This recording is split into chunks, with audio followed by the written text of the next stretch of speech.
To talk about human development is to talk about change.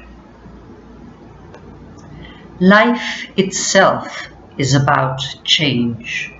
Survival is about change. But for education, change is not enough. We want to transform. The difference between change and transformation lies in the direction given to change. We as teachers are responsible to give direction to the natural change of our students. Their development is very much like that of a caterpillar.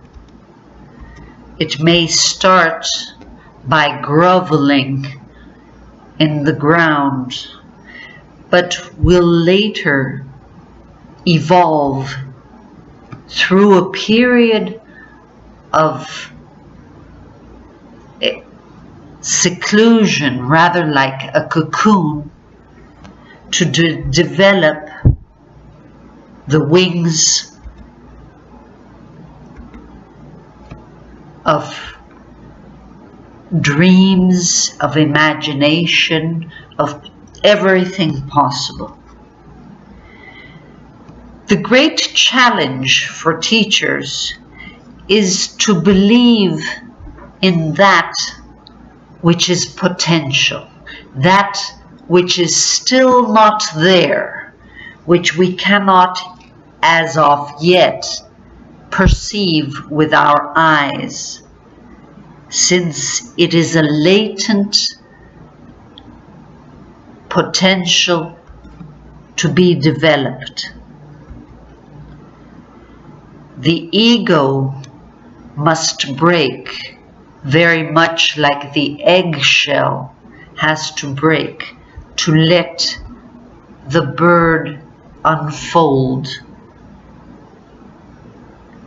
The same way that breaking the ego lets the inner light out. Of course, change implies pain, rupture, leaving the status quo to change, unfolding without fully knowing where you're going. We have to trust to develop. And trust begins with the first contact of the mother, of the parent relationship. Now, in this first exercise, I would like you all to explore your own personal development. The student-centered approach requires for us teachers to focus on our own development and to continue evolving so that we can teach our students to fully unfold. Our humanistic model has an inner and an outer side. The outer side is evident to the eyes, to the touch, to the five senses. We develop roles to survive in the external society as individuals on a one-to-one basis, as couples, as families, as communities, institutions, or on a national or international basis. In addition to this complexity, we have an inner self, which talks about our physical dimension, our sentimental, rational, emotional, and spiritual depth. All these parallel dimensions of the self evolve along the life timeline. We have a past, we have a present, and we have a future. Teachers must not limit our students' perception or our perception of our students to the way they manifest on the outside. We must believe and intuit their inner self.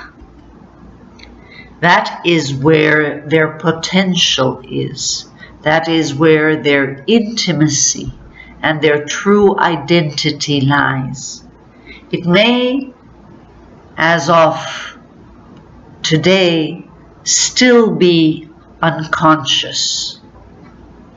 Freud described consciousness very much like an iceberg. The tip that shows above sea level is what we see, what we perceive, and how we judge people. On the inside, we have the preconscious and the unconscious, all of it floating in a collective unconscious, which would be the cultural envelope that we all move in. So reality on the outside is totally different to our experience of our inner selves. To give you an example, on the outside we may have a sunny day, or it may be a stormy day, while on the inside I lose the perception of time. I move with a different freedom and explore inner depths and fears that may at times have me touch bottom. Teachers are the ones to guide to the light and to lead students out of their own pitfall, to have them evolve into the demigods they are. So it is that this humanistic model talks of a physical self, an emotional self, a rational self, and a spiritual self. On the physical level, we have a mechanistic way of responding, very much like the wave, the wavelength, or the sound as it crashes into our eardrum, which in turn moves the hammer, the anvil, and the stirrup, which in turn move the semicircular canal and the liquid within to rustle the nerve fibers that will set an auditory message to the brain. this mechanistic way of lineal cause and effect is responsible for the way we perceive through our five senses. What is interesting to realize is that we do not see, hear, talk, or think from the same place. Now, this would be the physical self, but in addition to that, we have an emotional dimension. Dr. Stanley Greenspan from George Washington University has devised a set of milestones that prove that babies' relationship to others a response to the unfolding of emotions that are experienced even from birth or perhaps previously. And it is these emotional responses that make children lovable. By nature, they will be attracted to others to survive. This mechanism will break during adolescence when students suffer their first heartbreak, and then they will tend to go away from people, to reject, so as to avoid the pain. So emotions lead to, first we have a physiological need, which involves air, food, water, sleep, sex. Then we have the necessity to satisfy safety and security. Then we have love and belonging. And as we evolve, we develop the need for esteem and self-esteem and self-actualization, all expressed through the meta-needs of wholeness, perfection, completion, justice, richness, simplicity, aliveness, beauty, goodness, uniqueness, playfulness, truth, autonomy, meaningfulness. So emotions literally vibrate at a different frequency.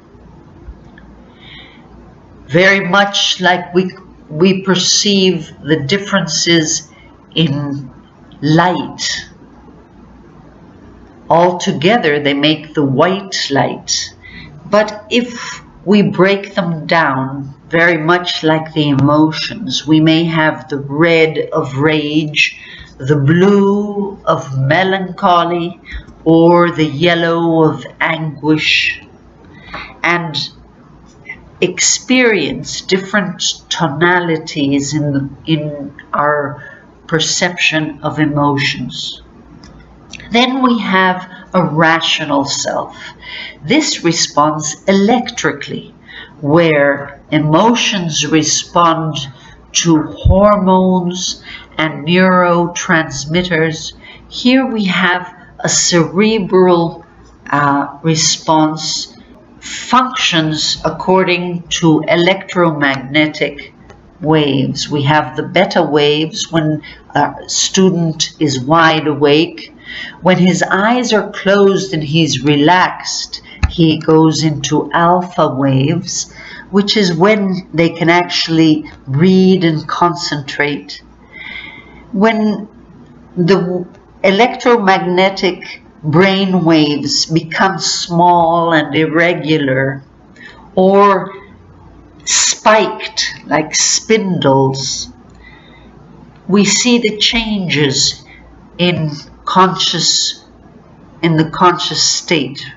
And you sleep, for example, with the rapid eye movement, the REM, goes into the depths of delta waves, which are deep sleep waves. Now, a baby is born with the total number of neurons of an adult, but he still has no connections between them. Babies' brains adapt to their environments as they boost their brain power. The neurons with their axons and dendrites start making connections as they learn and experience, creating a network of mental maps. The brain develops at a different time.